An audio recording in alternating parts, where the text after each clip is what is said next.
Hello, witches, and welcome to our season finale. Oh my goodness, it's exciting and also a little bit sad, but I also really want this break.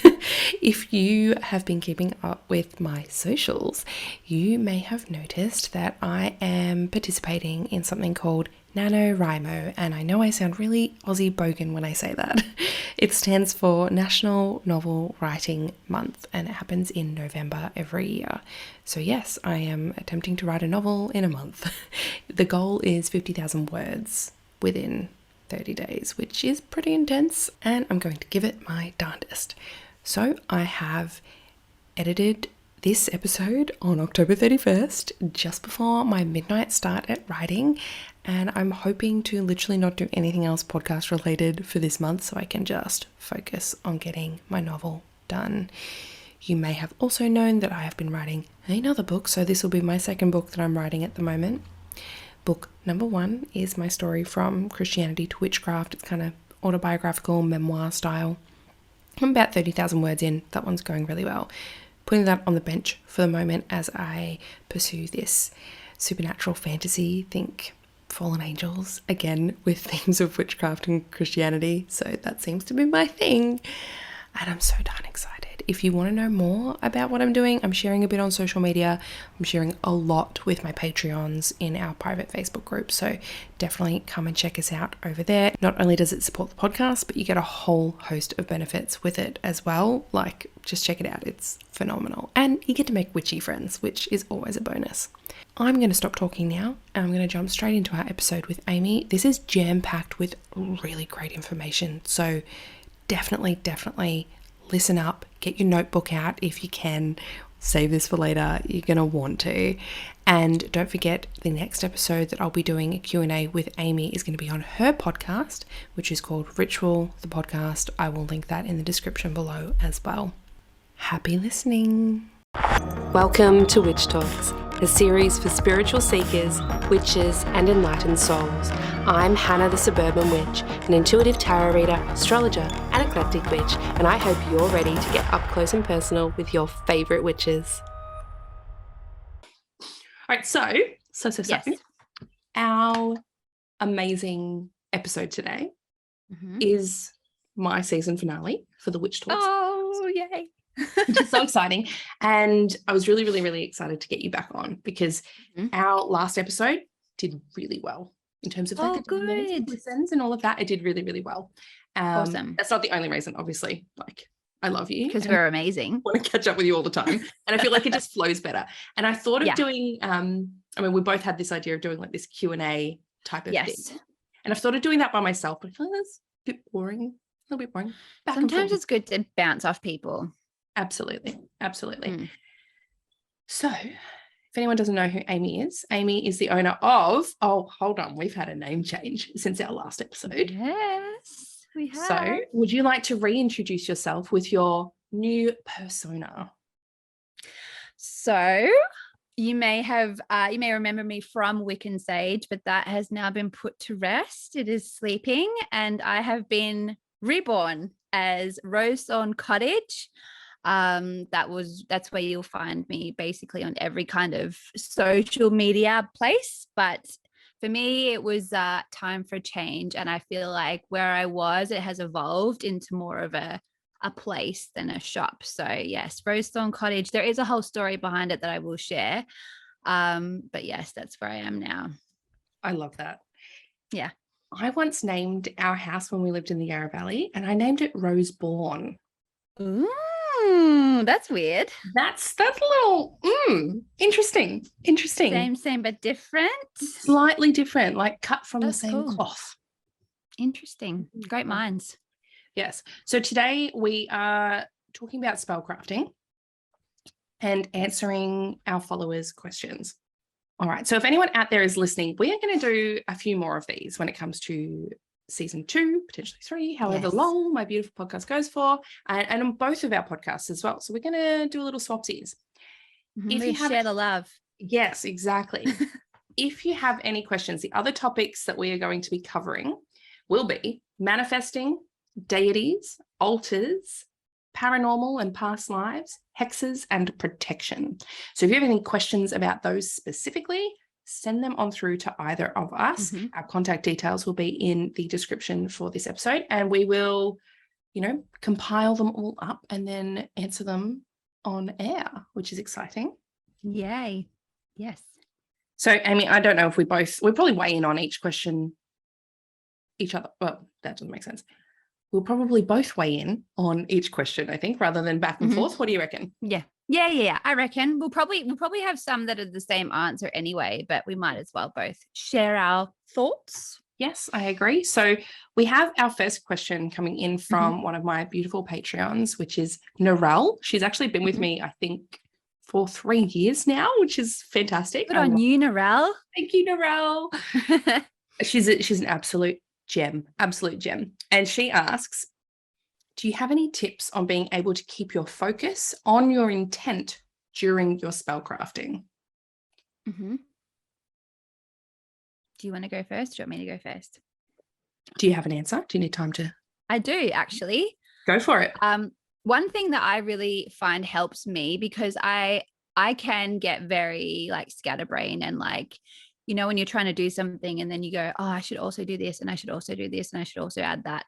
I can get a bit like that. So what I like to do if I'm doing a spell for something specific, at the very beginning, I always write a letter. And in my letter, I can specify exactly what it is that I want, how I see it happening, and I write it as though it's already happened. And that way I can go into as much detail as I want. I can, if it drifts off into whatever area, it's fine, because it's all kind of like in this one spot, and I can be as creative and imaginative as I want. But at the end of it, I've gotten all those thoughts out of my brain and it's all in this one place. And then when I finished, I write a one line that kind of captures what that intent is. So throughout the spell, I can just say that line over and over, and I know that it kind of captures all the things that I want, and it's all in one place, and it's very specific, because for me, spellcrafting has to be specific. Otherwise, like, who knows where you're going to end up, if it's going to happen at all. So I think for me, like physically writing it down is really helpful in that way, because it makes you think about what it is that you want. But also, if you are getting distracted and you are like kind of, I don't know, all over the place, you can just reread it and it reminds you like, this is what you want, this is what you've written, and this is why you're making this spell. And I think for me, that's been like such a game changer. I love that. That's an excellent method. And it almost gives you that one liner can almost be seen as like your petition paper as well, if anyone uses that sort of an idea in their spell work. Yeah. I do something that's not quite similar. I have tried that method, but what I find, depending on the type of spell that I'm doing, because there are many different types, what I'll often do is I will go through my tarot deck. I don't usually have to go through, I usually know, but I will pull out a card that captures the essence of what I'm trying to bring forth. So let's say I am doing a prosperity spell, right? What I might do is maybe I will pull out, it depends how I'm going about it as well and what it is in relation to. Sometimes I might pull out more of a cup spell that kind of makes me feel like really satisfied with where I'm at, or maybe the Seven of Pentacles, which is really like what you sow, so shall you reap. And it's a little bit more patient, but it's really, you're going to harvest that financial gain or whatever it is you're hoping for. Potentially even the Empress or the Nine of Pentacles. There are quite a few in there that can be really great. So I'll maybe pull a couple out, look at them and sort of feel into, how do I actually want to feel with the actual spell? Rather than, I just want more money, or I just want more of this. I want to really focus it and narrow it down. So I'll choose a card that accurately depicts that. If I'm doing a candle spell, I may lay it underneath the candle, depending on the type. If it's a tea light, that's going to ruin my deck. But if it's like a fixing candle potentially, or I will put it almost like, if I'm doing fixing candles, I usually do a crystal grid around them. And sometimes I will, with crystals that obviously focus in on the intent that I'm trying to bring forth, with maybe 1 or 2 tarot cards included in that grid as well. in front of it or behind it, just to really piece it all together. And for me, as someone who is now diagnosed with ADHD, I can say this, with my ADHD brain that does go off on a gazillion tangents and finds it difficult to hold one thought, either an affirmation that I'm repeating the whole time or a word in my head or trying to. And if I find myself distracted, I go, no, prosperity, focusing on prosperity. That can help, but also just this layering aspect of the choosing of the ingredients, adding the crystal or the tarot card or the sigil or whatever it is I'm placing in it. That layering gets me each time to think about and focus on what I'm wanting to bring forth. So for me, that's like backup. Sorry? It's like having backup. Yeah, little like physical backups in the way I process and put together the spell. And again, it depends, like if I'm using a spell jar, again, there's that similar process of finding little ingredients, maybe using sigils, maybe charging it with a tarot card or with a crystal, or, you know, placing a candle on top to burn down over it. You can carve into the candle. There are so many different ways you can sort of add that intent layer by layer. But for me, I find the first time you do a spell for that intent is probably the most difficult in terms of focusing on your intent. Yeah. But the next time you do it, it's like that muscle memory thing, your intuition muscle remembers. And it's a little bit easier to slip into that mind frame that you were in or that you were wanting to be in. And then the third time you do it, even easier. And then once you've done that specific spell 20 times, you barely have to think about it. You know, your body knows, your guides know, everyone knows what it is you're trying to bring forth. Yeah. So it's that repetition that I think brings the true intent through, if that makes sense. Totally. And it brings that confidence as well. Because I know when I first started, that's when, I was like, am I even doing this right? Did I are all these ingredients right? Did I write down the right thing? Like you question everything. So you can imagine the messages they're getting. They'd be like, what is this chick on about? What does she want? Make up your mind, lady. Exactly. So I think like having that trigger for you that reminds you like, hey, you actually want this, whether it be like a letter, tarot, a crystal, whatever it is that you're really like drawn to. It's just that thing that snaps you out of doubt or worry or stress or whatever and reminds you this is what you're here for. So just think about that. Absolutely, totally agree with that. Now, Narelle has another part to her question, which is whether we have any tips on keeping positive that the spell will work, which kind of goes into what you were just saying about having that doubt. So keeping positive that the spell will work as it's meant to, regardless of if you didn't have all the right ingredients or just winged the words and they didn't rhyme. What's your take on that? I mean, we've all been there. I still have times like that. And I think unfortunately, it's such a important part of it because as soon as you start going, is this even going to work? Is this even real? Blah, blah, blah, blah, blah. It's like you've like cut the string of a balloon and it's gone. And so I know there's like so much pressure to be like, stay positive, don't think anything negative. But I think just having that trigger again, just having that reminder, it just kind of like pulls you back. And I think, I don't know, sometimes it's going to be easier than others. Like there will be times, especially if it's like a spell where you're already in a negative frame of mind or whatever, it can be very tricky. But I think just having the reminder of why you're doing it and what your life will benefit from it, like being able to imagine it, whether it's like doing a meditation, if you're feeling yourself get really like negative and yuck, just something that reminds you of that feeling you'll get when it happens, because that will shift your energy, that will like brighten you up, because you'll be like, yes, like that's what it will feel like. That will make me feel so much better or more relief or whatever it is that you're after. Just trying to snap yourself out of it, even if it is like giving yourself a cleanse. So if you feel yourself going down that way, hopping in the bath, having a shower, doing something like a circuit breaker, I think is really important, because when you can do that, then the rational mind comes back and goes, it's all good. You were just having a moment. Let's stay positive and stay on track. But I do know it is frustrating. Sometimes it's out of your control, and the more you fight it, the more you go down that hole. But the circuit breakers are always, I think, important. Yeah, Absolutely. You've just made my brain go on a few different little tangents, and I want to make some notes. Otherwise, I'm going to forget them all. Yes. First, when we're talking about the meditation aspect, that makes me think we need to talk about raising energy as well. Yeah. But I don't want to talk about that straight away. Okay. What I want to talk about, because it kind of relates into what Narelle was asking, is the mindset that you go into when you choose to do your spell work. Yeah. Because it's not always you have to be in a great, positive, happy mindset when you do your spell work. That's not the case. For some, yes. For some, no. So it depends why we're doing this spell. For example, if I am doing a spell for protection or uncrossing or hex breaking, usually I'm probably not in a very happy mindset at that time if I feel that is necessary, right? I'm like, shit is going down.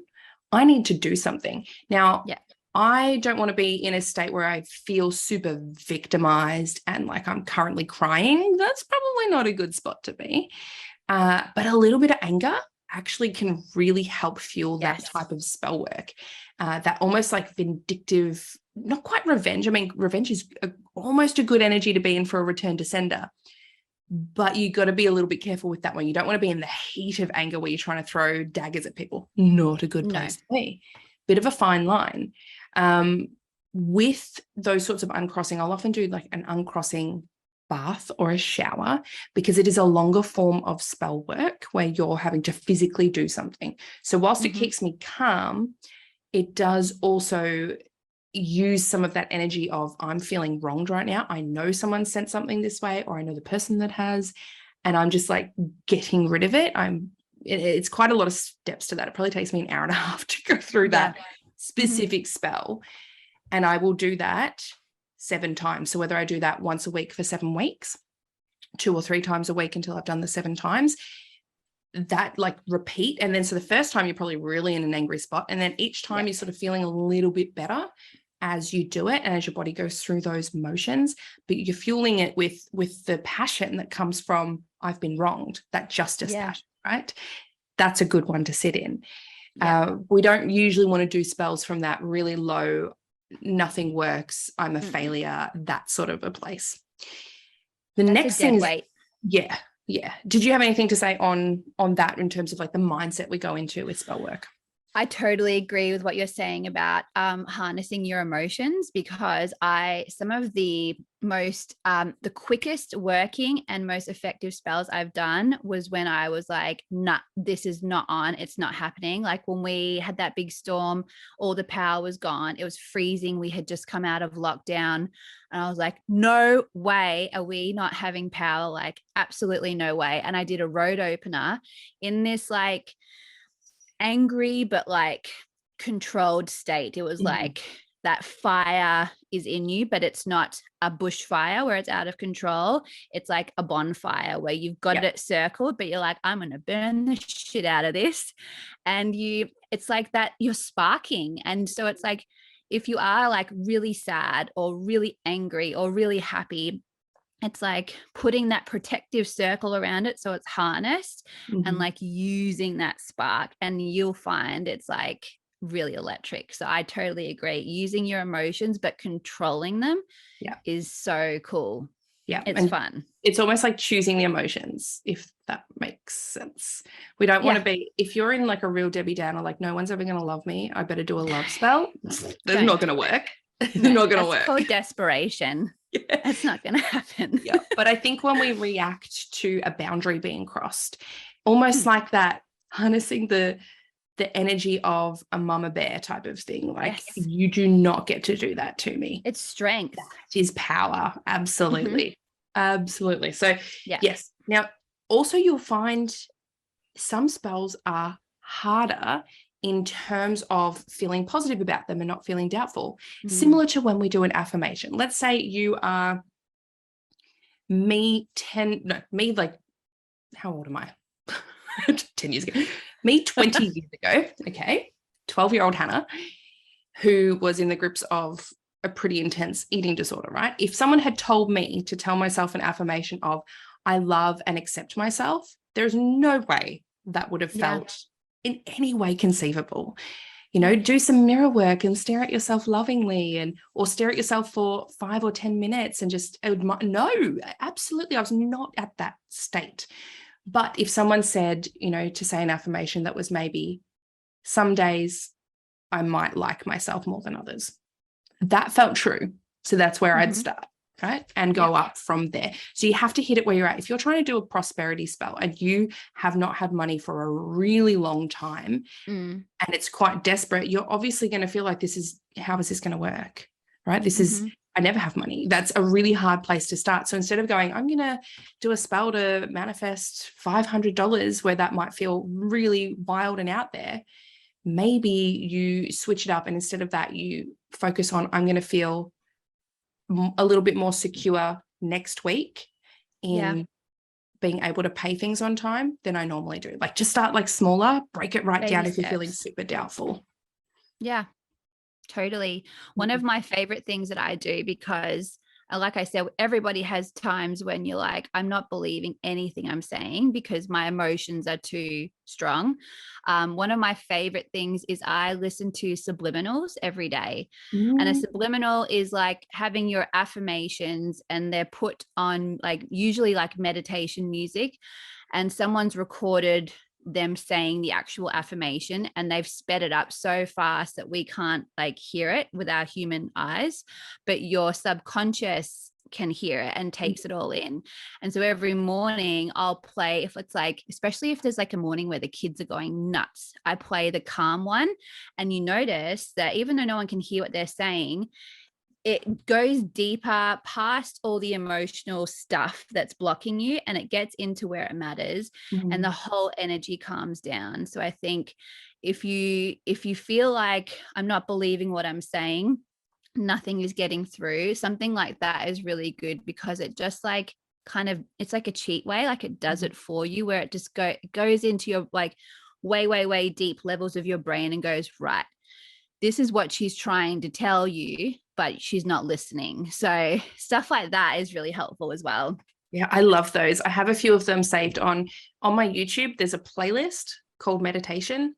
There's a few that I've created, which are tones. So like a frequency that you listen to just 10 minutes for certain chakras to help. So if you're going through, maybe some financial difficulty, or you're not feeling safe and secure where you are, maybe you'd listen to the root chakra one before doing any spell work, right? Just listen to that every day, just to sort of start to bring some alignment back, and then taking that next step into actual spell work.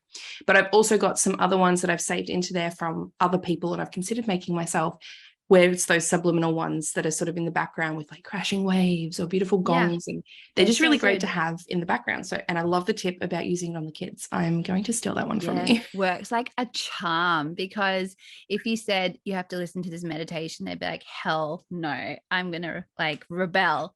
But with this, you just chuck it on, and all of a sudden everyone just starts to like mellow out, and you're like, haha, I got your subconscious. Yeah. On the topic of sounds as well, it's a really excellent way to get into the right mindset. So create yourself some playlists. Yes. For example, right? You can make a million playlists on Spotify. You can find a million playlists on Spotify and YouTube and all of that. I've started putting together some of my own playlists. So things like, let's say someone has borrowed some money from me, or, my favorite book and they haven't returned it, whatever it is. No, I hate that. If I'm like, oh my gosh, I need to get this money back, or whatever it is back, maybe I'm going to listen to a playlist that has things like Rihanna's "Bitch Better Have My Money," right? Have that on repeat, or have songs like that going through your brain as you're building that energy, as you're raising that energy before you start your spell. Put yourself in that mindset, and that it can be such a powerful energy shift to have things like that. You can make a playlist for whatever your intent is. There are songs out there about that, right?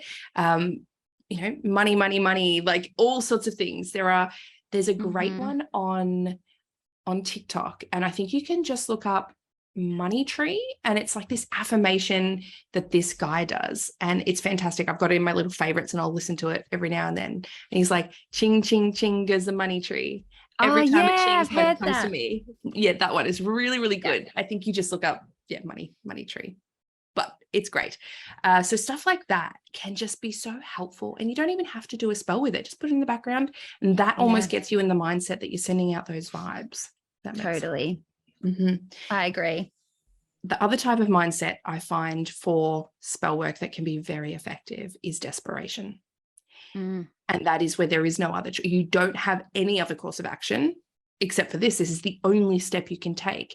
And making the choice to take an action step can be what shifts the flow of things happening. So I spoke about this on my episode with Mandy M, where I'd had the worst week of my life, which you know all about. I remember talking to you about that with my family, and being stuck at a family member's house where they were calling me evil, and how they're going to have to get their house cleansed because I'd stepped foot in there again, and, you know, trying to really cut me out of pretty much everything family related. And somehow in all of that, they offered me a cup of tea because I was going to be there for a little while. That's insane. And that tea was that chamomile honey tea. And I thought, this is what the universe is giving me. I'm going to bloody use it. And so I did a little spell right there in front of her in her kitchen, which was great because it actually also gave me that little bit of like, you have no idea what I'm doing right now, because it doesn't always have to be super obvious. It doesn't always have to be powders and smoke. You have to put your witch hat on. Yeah, absolutely. You can use the tea in front of you.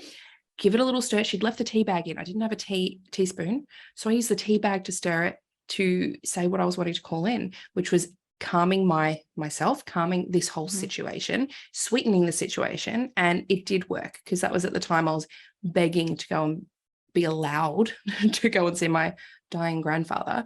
And she was like, hard no, not going to happen. You're not going in there. There's no way we're going to let you in.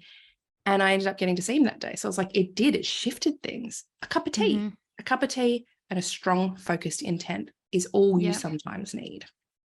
Yeah, well, some of the greatest stories in history, even in films, are people who are at their absolute lowest and are desperate to change their lives. And they use that desperation to go, well, what else have I got to lose? I might as well just do it. And then something great comes from that. So, and I think there's a difference between desperation that's real and desperation that's like you could get over that. You're just being a bit of a Debbie. So I think, when you have that deep core one of like, I need to make this massive change for the better, there is power in that too. Yeah. And I need to exert some control. This is, this can't be it, that sort of a vibe. So absolutely agree. Totally. Going back to the idea of raising energy. So obviously we can do that with music. We've talked about that. You mentioned meditation before. That can be an excellent form of raising energy. Is there anything else that you use? Music's probably my biggest one. I have, like we were saying, I have my own playlist. It's like super witchy, like ones that have like a drum beat. And I actually, you can probably see it in the corner there. I have a drum. So drumming is really over here. It is a really good one because I just like, I don't know, there's like something very primal about that beat. So any kind of ritual music I have has a really big drum beat in it. And I find maybe it reminds me of like a heartbeat, because that's like passion in your heart and whatever. But for me, anything like that, like a drum, just like really gets my energy going, I think. I love that. Chanting can be another one. Chanting, saying the same affirmation over and over and over. Singing, absolutely. Dancing as well. And I love a good dance. I do too. I kind of, you sometimes feel a little bit silly, but that can sometimes fuel it as well, if that makes sense. You're like, whatever, I'm feeling silly. Who cares? Right. And it's an element of fun can be wonderful to fuel your magic with fun, right? Do something super silly and then laugh at yourself. And that is energy being raised. And I do find if you're shifted as well. Yeah, exactly. If you're raising energy by yourself, it's going to take a lot more than if you were in a circle or if there's more people involved. But those are similar techniques people would use in circle as well. Music, drumming, chanting, those sorts of things. Do you do anything else in preparation for casting a spell? Usually I'll cleanse a space just because, especially if it's been emotional, if I've been like stressed about the particular thing, I try and like get rid of all the negative crap that's lying around. But no, like I'll usually, if I have a clear intention, I just go on it straight away. I don't try and like, let it pass. Like I act very quickly. So I think it's just maybe just I really like honing in on like, do I feel like now is the right time? Yes, I do. Well, I'm going to make the time to do it. And that's when I'll like chuck the music on, cleanse the air, and just like write everything down while I'm in that frame of mind. Because sometimes I think especially if you're like, oh yeah, I'll do it later, it's past. And you have to like try and get back to where you were. But I think if you're in the flow, like grab it and go for it. Mm-hmm. I agree. I also, so usually once I decide, I'm like, okay, doing some spellcrafting now. Sometimes I would have planned it using planetary hours, planetary days. So for those listening, depending on what you're doing. So Monday is ruled by Cancer. So that is an excellent day for doing anything that's really like emotional. So if you're doing a spell to increase your psychic powers, that's a great day to do it. Okay. Then we've got Tuesdays ruled by Mars. And that one is a really great day for, I usually say people to go for doing a workout or anything that you really need to be motivated to do. It's also battle energy. So that can be really good for uncrossing and for, return to sender, those sorts of vibes. Mm-hmm. Then after that, we have Wednesday, which is ruled by Mercury. So if you're wanting to get clarity or bring in some more ideas or inspiration on something, if you're wanting to open up communication with somebody, those can be, or have a contract come to you, those sorts of things can be a really great one to have on a Wednesday. If it's a Thursday, that's ruled by Jupiter. So that is all about good luck, abundance, prosperity, expansion, and growth. So that can be really good for anything that has to do with those sorts of spells. Money spells are particularly good on a Thursday. Friday is ruled by Venus, also has a link to both love and money and sex. So if you're doing any form of spell work around those and self-love as well, that can be an excellent day for that. Saturday is ruled by Saturn. So in that regard, you're going to want to do anything that is like job related, long-term, contract renewals for your business or for, a client or whatever it is you're trying to do. And some of the more boring things, those sorts of things I find kind of fall into there, like, oh, I really need to get that thing done. Those practical steps into motion or any long-term goals that you've got can be good on a Saturday. Sunday is ruled by the sun. So we have anything that's going to be about creativity, your inner child, children. So fertility can be either Thursday, Friday, or Sunday, I find, having the growth and expansion from Jupiter on the Thursday, or the Venus vibes on the Friday, or the children vibes that come with children vibes that come with Leo on the Sunday. So taking those days, so you can choose your planetary days. Every day also has a planetary hour attached to each hour of the day. This will depend on where you are. You can use a planetary septogram, which I have done content before on how to do that. But you can also just use a calculator on Google. That's probably the easiest one. And then you go, okay, I really want, let's say, I want to sign a new contract for this job and I'm really excited about it. And I think it's going to bring me a lot of growth and expansion. But I feel like I'm up against a lot of competitors. So I want to do it on, I want to give myself a bit of extra luck around this. So maybe you do it on a Thursday at the hour of Saturn, because then you're getting those like contractual vibes that Saturn brings and the work energy, but the luck of Jupiter, right? So you can craft it around your time of your routine. But I think that's good for those spells that you're planning rather than in the moment ones, because you can have two different types. So I often do that. And then what I'll do is I'll cleanse beforehand. Great tip. You want to start with a fresh, clean slate. Yeah, you got to. And then before I raise energy, I will ground. There are two different types of grounding, which I think the term gets thrown around quite a lot in the normal world and the spiritual world. There is grounding in terms of coming back into your present body right now, which is very, very effective. You want to do that anyway. Okay. And that's fantastic if you're going through any form of anxiety, panic attacks, to use, your five senses. What do I see that's green? What do I smell right now? What do I taste? That can be fantastic for just coming back into your body, which is where you want to start any spell work anyway. Yeah. But actual grounding for spell work or for readings, which is also necessary, I find, is that envisioning those roots coming out from your body into the earth, all the way down to the center of the earth, and drawing energy from there. Because if you do your spell work without grounding, you are going to drain yourself. If you do your readings without grounding, you are going to drain yourself, because we don't want to be pulling from us.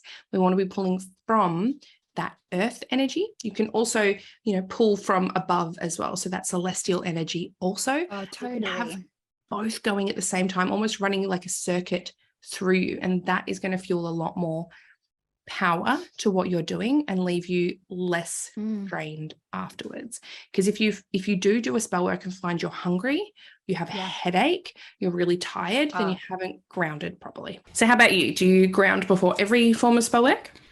Yes, I'm glad that you said that, because I actually totally forgot. But yeah, I think that grounding is so important. I like, that's one of my go-tos with anything, really, because I find when I'm in a more grounded state, it's so much easier to focus and so much easier to like have that inner strength and cut out the self-doubt. Because I think when you are very up in the air, that's when all the irrational thoughts start to seep in. So I think, yes, definitely starting from a grounded space is like, yes, 100% you need to do that. Yes. Absolutely. Now, another process step that we should cover, and we have a couple of questions about this. So both Callie and Charlotte have both sent in, Callie says, is casting a circle essential? And Charlotte says, how to cast one and how to close one. Do you cast circles for all of your spell work? No, not for all of them. I will probably do it if it's like a longer ritual kind of, if I'm doing more ritual work where there's like, maybe I'm calling in different energies or whatever. But sometimes I'm like, I just can't be bothered doing the whole thing. The whole shebang. Yep. Yeah, like I think it's great. Like I'm all for it. And I love the feeling of being in a circle, because you do feel very empowered and protected and all of that. But do I think you need it all the time? No, I don't think so. I think it's really like, it's a case by case thing, and it's how you're feeling. Like if you feel like you need extra help or protection or whatever, go for it. If you really want to call in that elemental energy and have the four corners, go for it. Sometimes there's no time, like I need to go pick the kids up, so I need to get shit done. Yep, I agree. And I get stressed out when I cast a circle, because sometimes if I've cast one, I guess like a psychic circle, right? I forget where my boundaries are, or I forget like, crap, I need a pair of scissors, and I step out of it. I'm like, fuck, what have I done? There's so many rules. Yeah, I get stressed out. Like I feel really contained, rather than contained by the circle, contained by the expectations of the circle.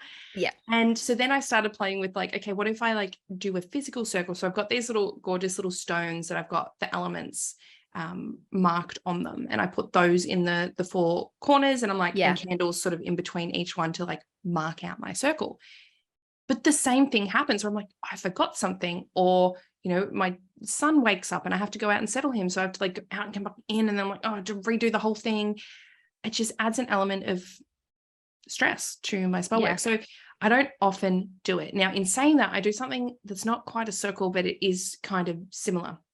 When I'm talking about those uncrossing rituals, those uncrossing baths or showers that I do, because that's quite an intense one, and that's usually like, I need to sort this out. There is like a lot more at stake here than just me. What I will do is, because they're taking place in the bathroom or in the bath, etc. If it's in the bath, I will take 2 white candles, whether they're a pillar candle or a tea light, it doesn't matter, but 2 white candles, and I'll place them on the edge of the bath. My bath has one of those like tiled edges that's flat. So place them on the edge. And then what happens is, once I've stepped into the bath, I've stepped into the spell zone basically, and I do everything in there. And it also, when you have that white candle, I see it almost like stepping through a doorway, and the white candle kind of can cleanse anything away that isn't there. It doubles as my cleansing ritual. Yeah, cool. Through it into that space, do what I need to do in the bath, or I'll put it, you know, at the entrance to the bathroom, so outside the door, or at the entrance to the shower if I'm going into the shower, which is a little bit harder if I do the shower one because I do read some passages from the Bible. So I have to like set it up on the bench and like looking through the screen. Tiny writing. Or I write it out and like paste it up there so I can remember. But that's almost like a little ritual. It's not quite a circle, but it's like a space. It creates the space. And I think having the space set up is also like that. Closing the door if you're in your, you know, sacred space. Close the door, set up your candles, get the vibe right. And that almost can contain it in itself without having to be a circle. Yeah, I agree. And I think people put a lot of pressure on the fact that they need to do a circle, and you really don't. Yeah, you really don't. Agreed.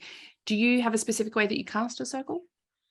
Yeah, so I always use the elements. So earth, air, fire, water, and they obviously all align with the directions.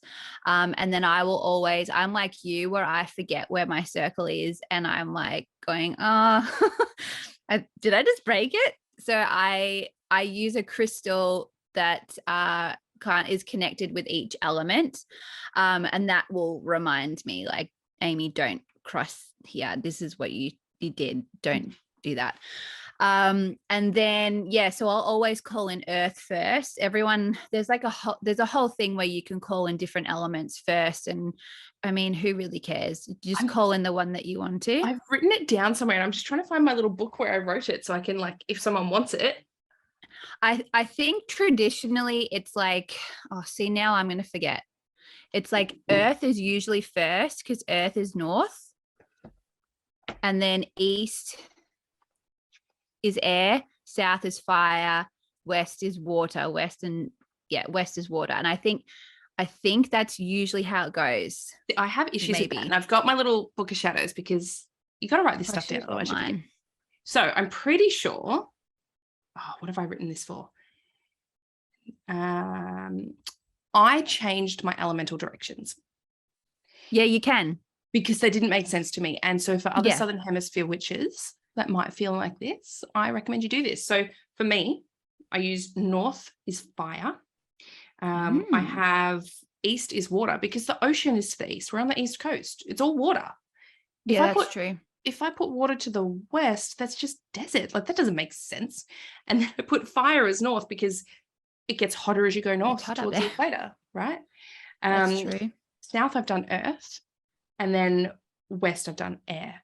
So that's my little directions that I use. You can do whatever you want, really. Like, the witch, like, patrol isn't going to knock on the door and be like, what did you do? How dare you? You are correct. So and I'll usually do that, and then I call in spirit up the top, or I call in like a deity or whoever it is that I'm calling in, and then to close it, you just reverse it, and open it up. Such a process, isn't it? It is. Some people really overcomplicate it as well, and I'm like, nah, I have something to say for each element. Basically, it's like what it brings to the circle, and then I leave it at that because I'm like, I've got other stuff I need to be doing. So I did actually write down, because circles are not something that I do frequently.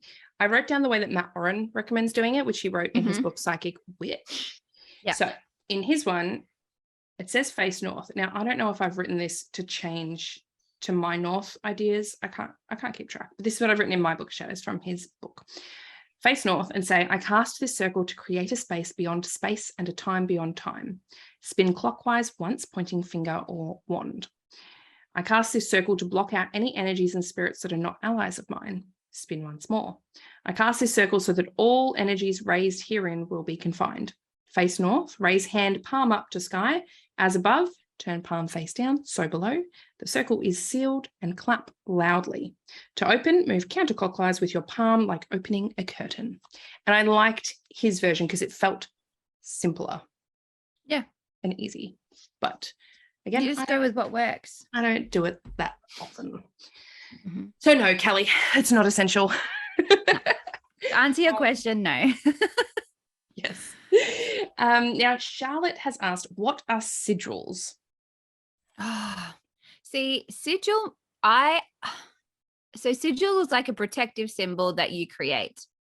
that's a short answer. I don't do a lot of sigil magic, but it is something that I want to do more because I have so many witchy friends that do it and they love it. And I love the idea that you have created something from your intent and it's like become a physical symbol. Mm-hmm.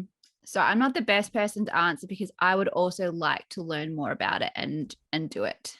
But Great. I've heard good things. So I've seen good reviews. Yeah, I work with sigils. Now, there's a few different ways you can make them. I'll tell the way that I do, but you do not have to do it this way. I actually use two methods. So what you do is you take a word or a sentence that you want this sigil to contain or to hold.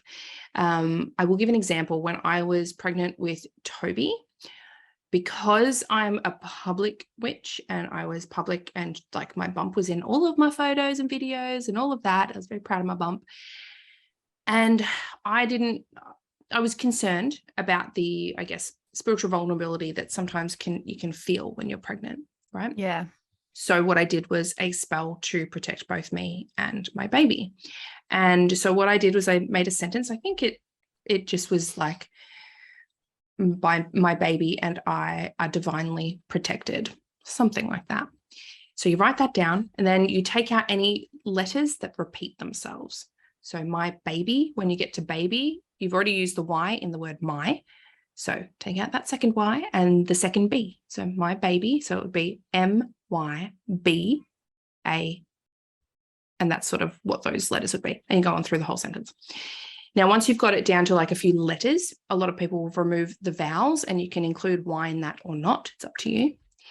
And then you use one of those little things that goes, A is the number 1, B is the number 2, C is the number 3, all the way up to the number 9. And then you go through the alphabet like that. And so you give each of your letters that you have left over a number. Now what you can do is you can create like a little square of 9 squares, right? So you should be left with 9 or less numbers in a certain order. And what I do is I'll put the numbers in the square exactly how they come out. So I can't off the top of my head think of what M would be, but let's just say the numbers are like, start with along the top of the squares, the top 3 squares, maybe 3, 4, 2, and then the next line down goes 1, 6, 7, whatever it is, and you go all the way through. And if you've got less numbers than fills up the squares, just put the next numbers in the sequence down the bottom, just whatever you haven't used. And then what you do is you start at the number 1, wherever that falls in your little square, just put your pen there, find where number 2 is and draw a line. Find where number 3 is and draw a line. Find where number 4 is and draw a line. So you're going around until you've got all like a dot to dot. Yeah, like a little dot to dot. And each one should technically be different. Now that gives you the basis for your sigil, right? So then you sort of draw it by itself next to it. So you're like, okay, it might be all harsh little straight lines and whatever. So you can round it out, or you can keep those lines quite straight and taut, or have a mixture of both. Maybe you flip it upside down, flip it reversed. Maybe you want to add some lines or circles at either side of it to sort of make that feel like a central point. Whatever you do is up to you, but that's like the basis for your sigil. The other way to do it is to take those letters, and let's say we start again with the M and the B, right? M and a B. So M has an upwards line, a down, an up, a down, okay? And then the B is a down with 2 semicircles. So maybe you draw those on top of one another. Maybe the first downward line of the M or upward line of the M has one of the semicircles and the other one has the other. And you start to craft the elements of each letter into a symbol. Repeating lines can go over each other. So maybe instead of the M being like 2 upside down V's, you do 1 V twice over itself. So it's like a little arrow pointing up. And then the semicircles from the B are maybe one above and one below, and that's your sigil for my baby, whatever it is, right? So pulling it all together, that brings out a little symbol, and that symbol should have that energy of your intent within it. After that, you need to charge it up, right? Give it its purpose. So some people like to draw their sigil onto a bay leaf and burn the bay leaf. That's one method. You can potentially, depending on what it is, if it is about like fertility, self-love, romantic relationship, sexual relationship, something like that, potentially you draw that sigil on your lower abdomen, let's just say, and have an orgasm. That's a lot of energy. That's another form of raising energy we did not talk about. Yeah, that's true. That's a lot of energy. And as you reach that crescendo, you can direct it into that symbol that you've created, that sigil, okay, almost like lighting it up. You can draw it with pen on yourself or with your own fluids. It's up to you, however you feel comfortable. Some people like to getting into some interesting topics here. There is a thing online. I am not a man. I don't identify as a man, but there's something called cum sigils, which is a thing. And I feel like that's a very random topic to bring up on my podcast. It's so different to normal. But that's like getting into the whole like sex magic sort of stuff, right? You can do that. That's another way, depending on your intent. I wouldn't probably do that for like a money one, but anyway. Or you can just simply visualize that sigil almost being like lit up by white light. You can place your hands over it, directing your energy into it. There's a few different ways. Just feel into whatever works best for you. And then that's your sigil, right? Put it in your book of shadows and use it whenever you're wanting to do that. So for me, for that spell I was doing for myself and my baby, I drew that sigil onto a shell because shells are very protective. Put that shell inside a spell jar with certain ingredients that I wanted and called on one of my guides who works with me through parenting to infuse that spell jar and keep us. I wanted it in a spell jar because they are longer lasting. You can carry them around with you. They're movable. But they also are very, very much a container, right? And some people are against them because they're like, it contains your magic. I'm like, yes, I want it to. Yeah, I want it to. I want it to, hold us in this safety space, right? That's kind of the point of it. And so that's what I did with that one. But you can use a sigil on, you can draw it with money oil on a note before you spend it, right? You can draw it on your body. You can, sometimes I'll draw the symbol. You don't even have to make your own sigil. You can use already current glyphs. Yeah. I don't always recommend using other people's sigils because you don't actually know what they've charged into it. Yeah. But with a glyph, which is, think of hieroglyph, right? It is a pictorial version of like an alphabet or a name or a word. So, for example, maybe do the symbol of Mercury over your throat chakra if you're having trouble saying something or you want to have a difficult conversation with someone. Maybe you choose the symbol of Venus and you draw it in your moisturizer on your face before you put on your makeup, and that's almost like a bit of a glamour, bringing that beauty. So there's so many different ways you can get really creative with it, and I think it's I've done one on my car and on my front door for protection. Yep, absolutely. I love it.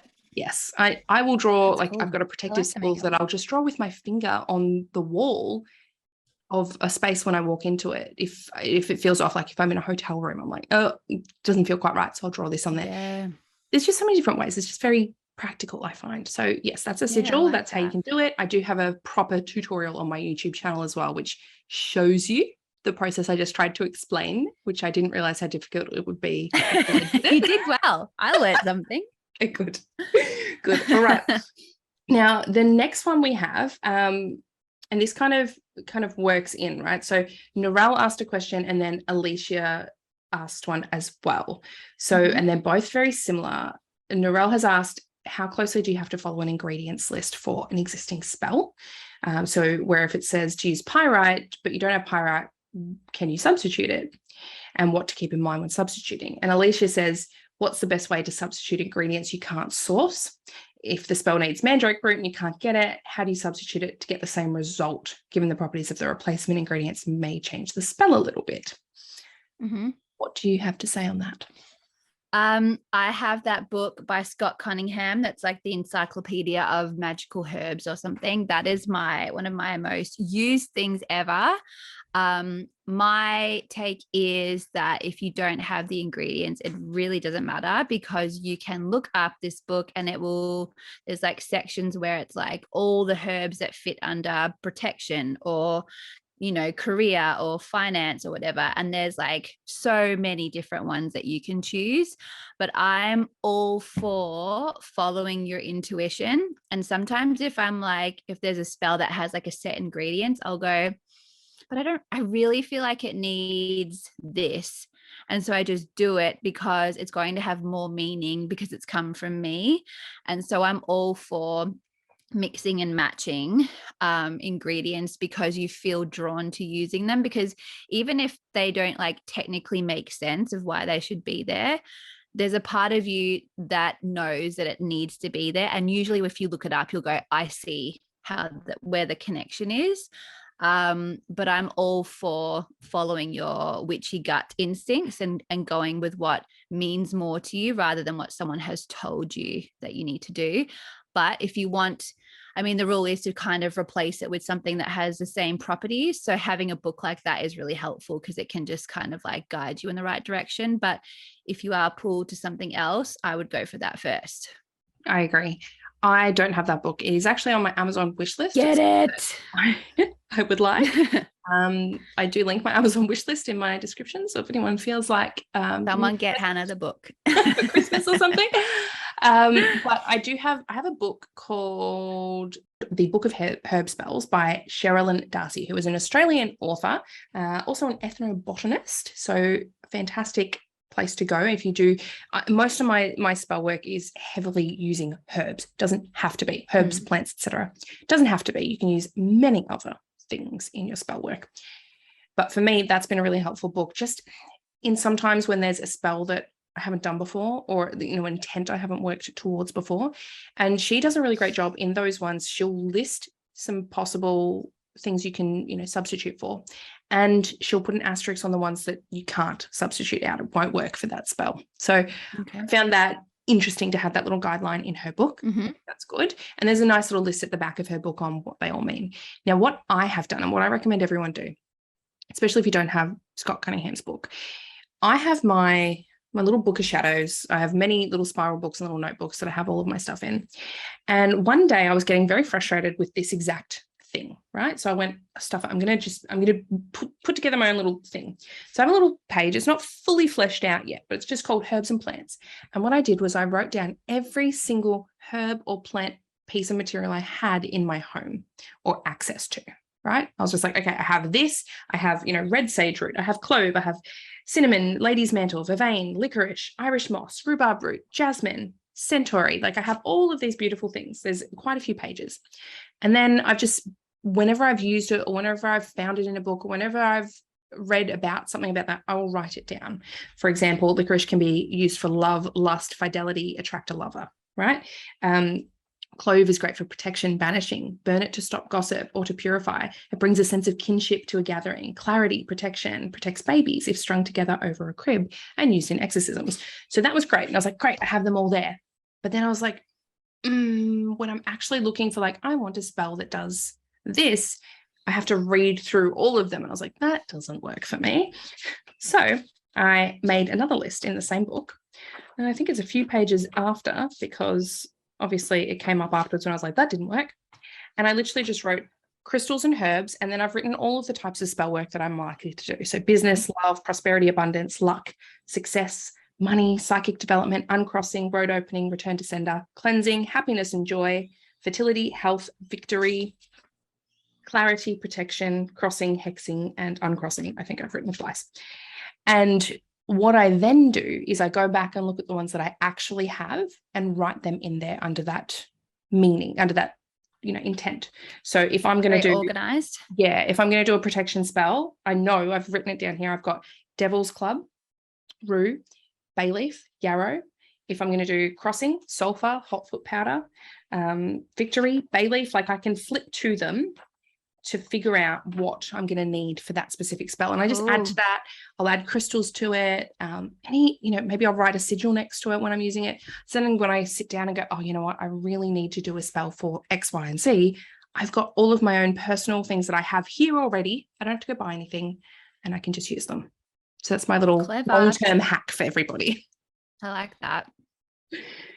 Now, the next question, I think, is our last question, which is, are there any good books to read that we recommend on spellcrafting?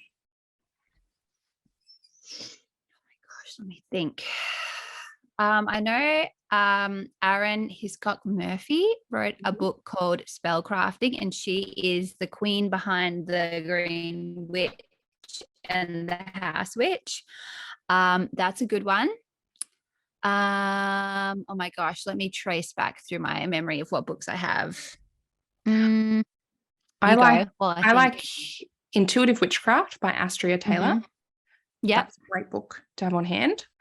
I mean, I think most books have their own take on spells. Really, The Herb Spell that I mentioned by Cheryl and Darcy is really excellent.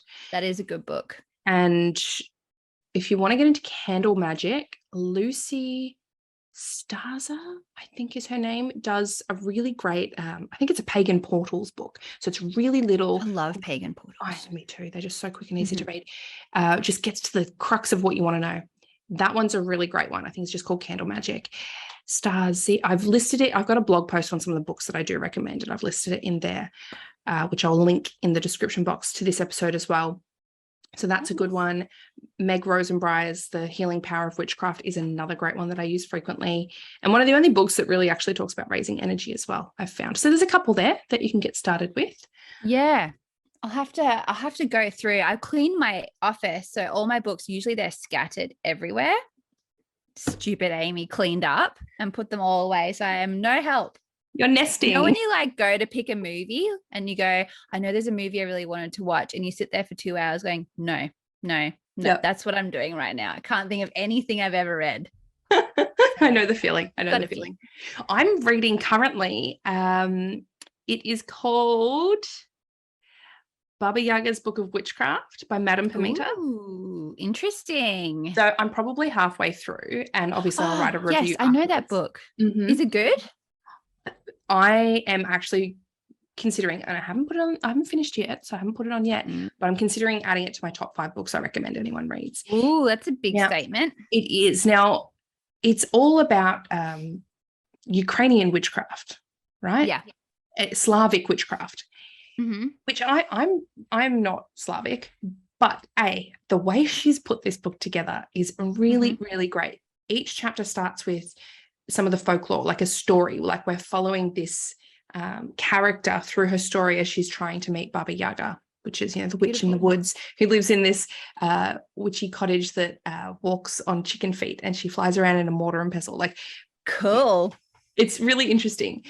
So she goes through the folklore story, and then she says what Baba Yaga has to say about it. So there's a chapter written from the viewpoint of Baba Yaga. Yeah. And then she has what Madame Pimenta says, and she'll write about it, and she'll list all these things in relation to whatever we're talking about.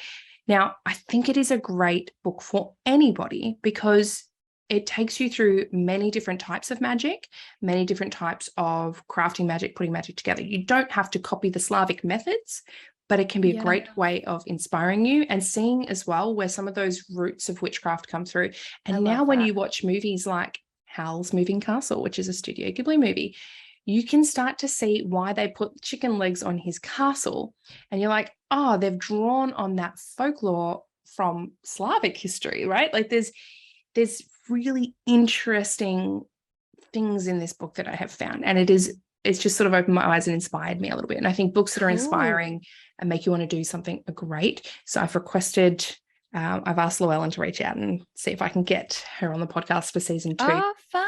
It should be great as well. But that's a book that's also about spell crafting in there in different methods. So I recommend that one, even though I haven't finished it yet. Interesting. I am intrigued to hear how you finish up with it. Absolutely. So there are a lot of book reviews on my blog if anyone's interested in what I think about certain ones. And no, I don't just post the positive ones either. So there are some critical ones. So if you see one on there, that is an automatic recommendation. So have a read first about what I say. Yes, that's good. You want an honest opinion. Not all good books are, not all books are good. Yeah, not all books are created equally. That's correct. Absolutely. All right. So that is probably all we have for today on spellcrafting. I hope everyone listening has had, some of their own questions answered, learned something new, felt inspired, whatever it may be. I hope you've enjoyed it. Thank you very much, Amy, for joining me. Thank you for having me. That was fun. I like answering questions with someone else. I know. I'm excited to do our next episode, which will either be season 2 on this podcast or on your podcast. So yes, I am too. we will get there. I'll pop links to all of Amy's socials and how to get in touch with her as well on the description for this episode. As always, we love hearing what you guys think about We do. particular episodes, the podcast in general. Everything. We want to know. We want to know. So please leave a review. Please send us a DM, whatever it is, and just say, hey, loved that episode. That was fantastic. And we'll be like, yeah, do that. I love those messages. Yes, like my heart is full. Thank you. Thank you. So please get in touch with us. We would love to hear from you. And I hope you're having a wonderful day wherever you are in the world today. We will chat to you next time. Bye. What a wonderful, wonderful episode. And Amy, I am so grateful for you sharing your knowledge and your time with us all today. And I'm grateful to you, my dear listeners, for sticking with me for 30 episodes, for a whole season. I'm so proud of myself. I'm proud of you guys. I'm proud of everything that this has become. We are well over 14,000 audio downloads. It would be much, much higher than that if I went and counted all of the YouTube listens as well. And I'm just blown away. It's been wonderful. Thank you so much for all of your support and for letting me into your ears.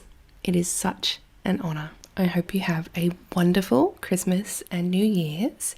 Episode 1 of season 2 will be airing on February 1st. I'm so excited to bring you that one. Our special guest is amazing. If you know of someone who would be a great guest on the podcast, hit them up, hit me up, let me know. And definitely keep your eyes peeled on the YouTube channel because I will have a little special bonus episode coming out there for you all to see over this break. As always, I hope you have a lovely, lovely day wherever you are in the world today. I'll chat to you next time.